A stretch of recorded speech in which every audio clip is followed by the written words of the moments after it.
Hi dudes, Climax 4 explain here. Before we launch, subscribe now because spoilers ahead. Today I will demonstrate to you a 2004 American sci-fi psychological thriller movie called The Forgotten. At the beginning of the movie we see, Telly is relaxing on the swings in a children's playground. Back in her home, she sits at the dresser glancing at a photograph of her son, Sam, and watching a home video. She looks at old newspaper clippings of the plane disaster where she lost her son. Later she is about to leave the house when her phone rings. It's her husband Jim who asks her to meet him for dinner but she refuses. She offers to cook for him instead. As she talks, she looks at a photograph of her, Jim and Sam jointly. Outside, she speaks with her friend Elliot. The car is not where she recalls parking it. She goes to see Dr. Jack Muntz. She reaches for her coffee but tea isn't there. Jack tells that she didn't want one today but she says that she can still taste it in her mouth. He says that she must have scented his coffee and manufactured the taste in her mouth. She is having a problem letting go of things. She cannot acknowledge that he is asking her to let go of the memories of her son. That night, Jim compliments her on going back to work the following day. As she goes to fetch some wine glasses, she notices that the photograph no longer has Sam in it. She confronts Jim about why he altered the picture. She throws it to the floor and the glass smashes. She storms out and goes back to the playground. There is a man on the swings named Ash, who also forfeited his daughter, Lauren, in the plane accident. He offers her to go home with him but she refuses. He evacuates as she sits in the swing. By the time Telly gets home, Jim is in bed.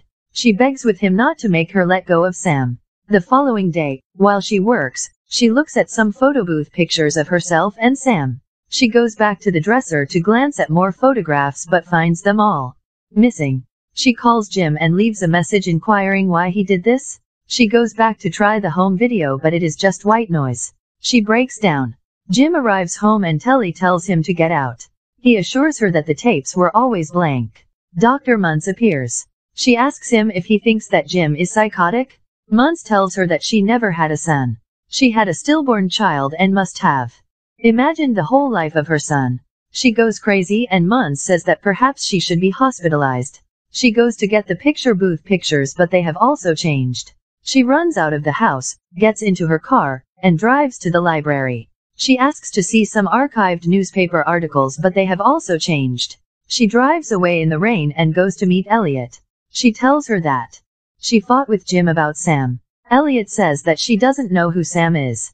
Telly gets a little contentious with her until Jim arrives and she drives away again. She goes to see Ash who utilized to be a professional hockey player. She asks if he recalls her coming there before with her son and that she wants to talk with him about Lauren. He says her that he doesn't have a daughter.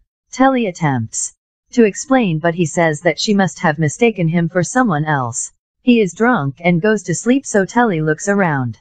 In a room with hockey pictures, she pulls off the wallpaper to reveal the child's drawings on the wall beneath. The following day, she is making breakfast for Ash. She tells him to look in that room as it used to be his daughter's room.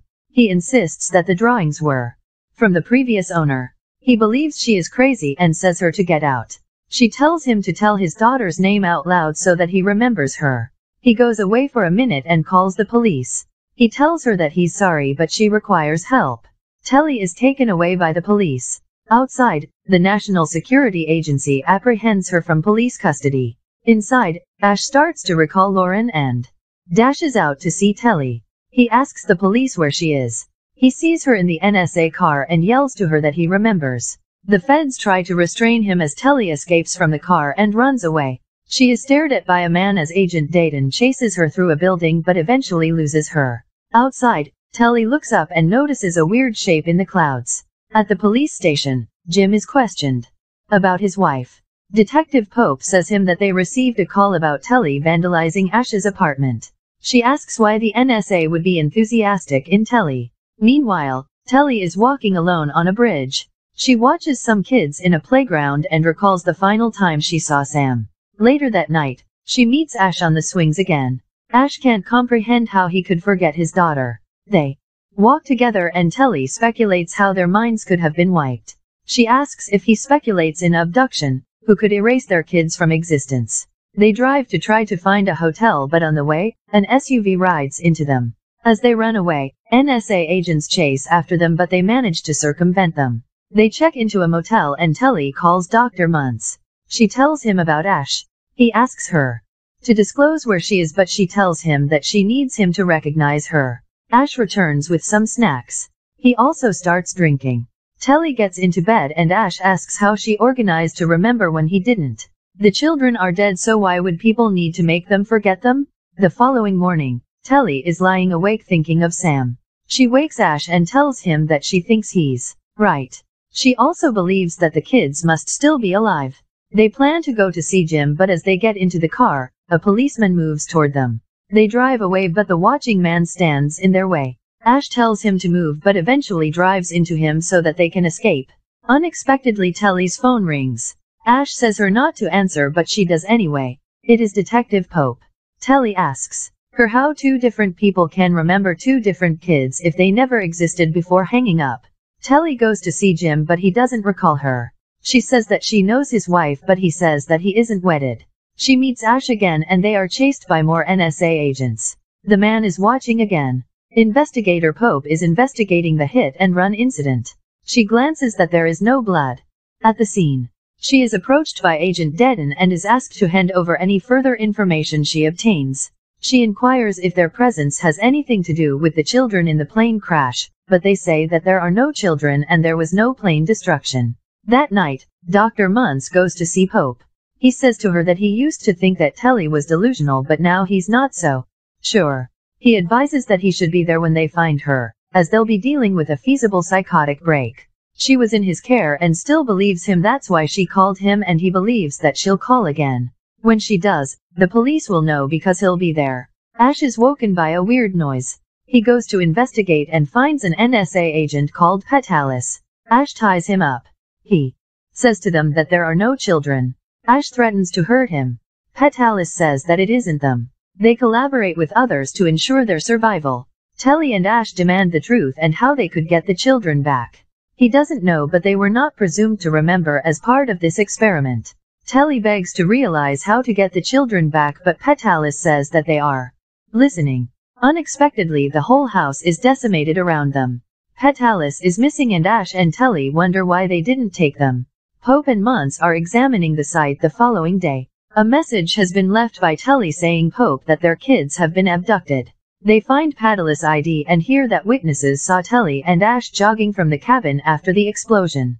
Telly remembers that the plane was run by Quest Air, so they go to their offices to investigate. They amaze an accountant who has been nominated by the court to deal with the bankruptcy. They trick her into giving the address for the director and go to see him, but they find the house evacuated. They choose to spend the night there. The following day, Pope and Muntz head for the house. Telly remembers seeing the watching guy as Sam got on the plane. Ash has also found his picture in the home. Telly wants to go to the airport when she unexpectedly feels a presence. She says that they are in the house with them, so they smash a window to escape. Pope arrives and they split up, planning to confront back at Ash's apartment later. Pope encounters the watching man and orders him to stop. When he doesn't, she shoots him in the leg, but the wound heals instantly. Ash runs up to Muntz and convinces him to leave with him. Telly's car is trapped in the mud. Pope moves toward her and says her that she believes her. As she promises to help, Pope is whisked away into the sky by an unseen force. Telly and Ash meet back at his apartment. The watching man arises and Ash fights with him. They fall out of the window together and the watching man crashes to the ground. Ash has whisked away in a similar manner as Pope. Telly rushes to the street, but the body is missing. Muntz meets her and warns her that she should go to the police, but she wants to go to the airport. When they arrive, they find the watching man. Telly meets him, but Muntz tells him that it is getting out of control and he should presently end it and make it right. The man says that it isn't over and Muntz discloses to Telly that he is one of the few who knows. She denounces him of letting them do whatever they want. Muntz says that there is no choice, they just try to underrate the damage. She wants her son back, but he insists that Sam never occurred. She just held on to implanted memories and they don't know why. She goes to see the watching man, who says to her that Sam is not just a memory. She remembers Sam and is then asked to visualize him here and now. She sees him in the distance and chases after him, calling his name. The watching says that this is just an experiment. It was never about the children, it was about a mother's relationship to her child. He asks her to forget Sam, otherwise the experiment will fail and he can't allow that to happen. She declines, but he cries out that she needs to forget. Glass shatters all around her and she runs. The man picks her up by her throat and says she is different from the others. He instructs her to remember the first time she ever saw Sam. He needs that first memory. There is a flash and he drops her to the ground. He asks what the boy's name was. Telly answers, "What boy?" She gets up as the man walks away and remembers being pregnant. She calls after him that she has a son named Sam. There is a whisper of voices and the man says that he requires more time before he is whisked away. Telly returns home calling Sam's name, but he is not there. She checks the playground, still calling out his name. Ultimately, Sam appears and meets his mom. They hug and she kisses him. He goes back to play and Telly sees Lauren playing as well. Ash is sitting on the swings. He says hi to her, but he doesn't appear to remember anything about the ultimate unusual days. And that's it. Like and subscribe may easy for you, but for us it's extremely valuable. So thank you so much for your support.